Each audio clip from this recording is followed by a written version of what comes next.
Por propozimi i deputetit të PDK-s nuk mori mbështetje në kuvend. Amandamenti nuk kalon. Deputeti Muja duket se kishte marrë me shumë seriozitet kontrollin e lojrave të fatit nga shteti. Unë jam interesuar që të futet transparencë, monitorim dhe licencim.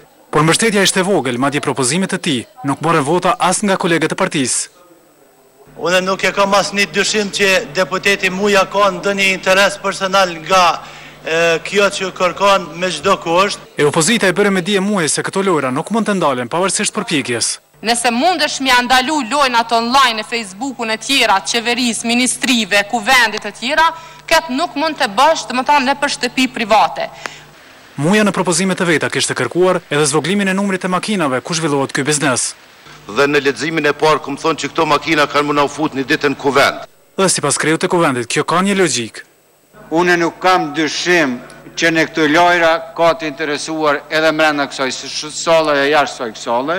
Pa marrë mbështetjen për shumicën e amendamenteve të Mujes projekt ligji për lojrat e fatit, kaloi edhe në leximin e dytë. Kuvendi miratoi ligjin për lojrat e fatit.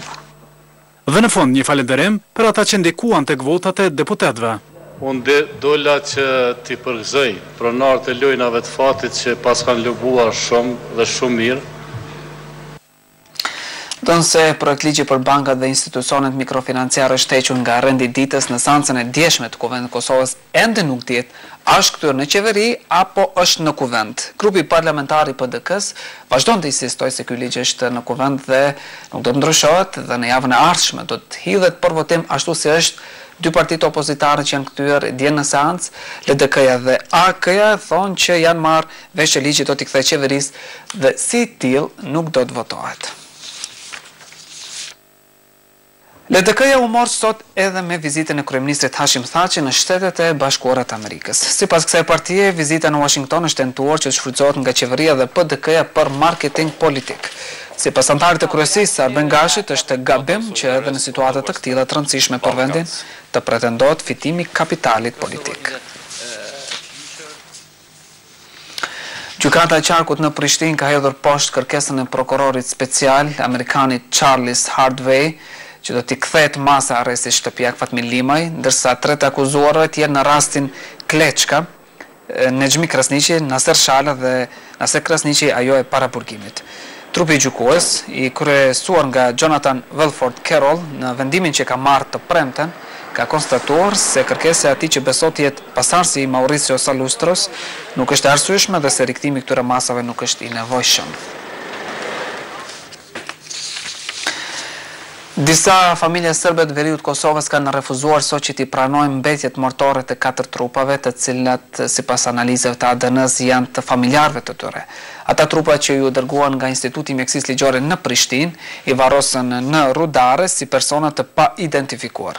Kjo edhe pse koordinatori i shoqatës së familjeve të serbëve të zhdukurve dhe trombyer, Milorad Trifunović, u bëri thirrje që të mos i kontestojnë analizat dhe që personat të mos varrosen si të pa identifikuar. Këta trupa i shpihen veri vetëm një ditë pasi autoritetet kosovare të mjekësisë ligjore u dorëzuan në merdarë homologëve të tyre serb mbetjet mortore të 4 personave të cilët ishin zhdukur në vitin 1999 gjatë konfliktit në Kosovë. Grafitet që u shkruan në muret e një kishe të Brodit nxitën debatin se e kujt është faltoria vjetur me shekuj. Shqiptarët që banojnë fshatin ku gjendet faltoria thonë se ajo u përvecua nga serbët.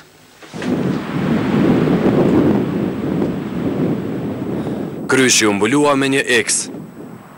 Dhe jo vetëm kaq, ky objekt fetar në Brod të Shtërpsës u mbulua nga mbishkrime me motive antiserbe.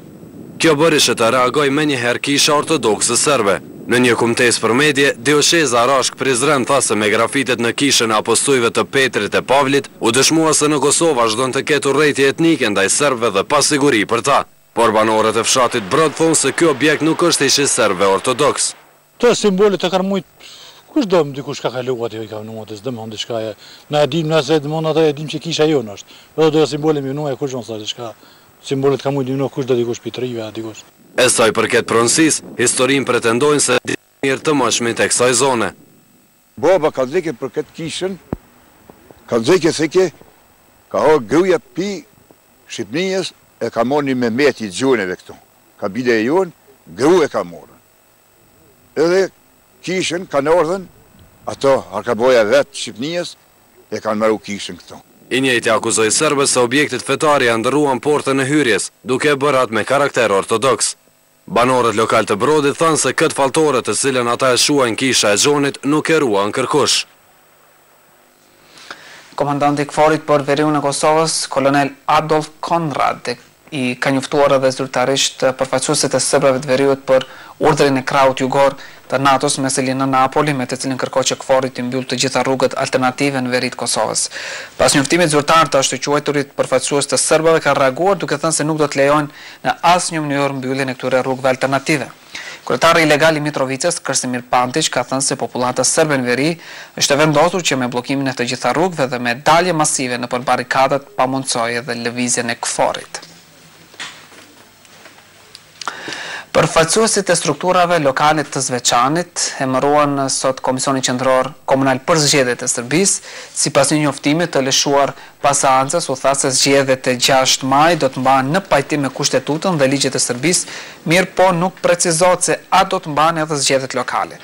Në Komisionin e ri po përfaqësohet edhe Partia Demokratike Boris Tadićit. Ndërkaq analisti serb Dušan Janjić ka thënë se Boris Tadić nëse mendon që edhe pas 6 majit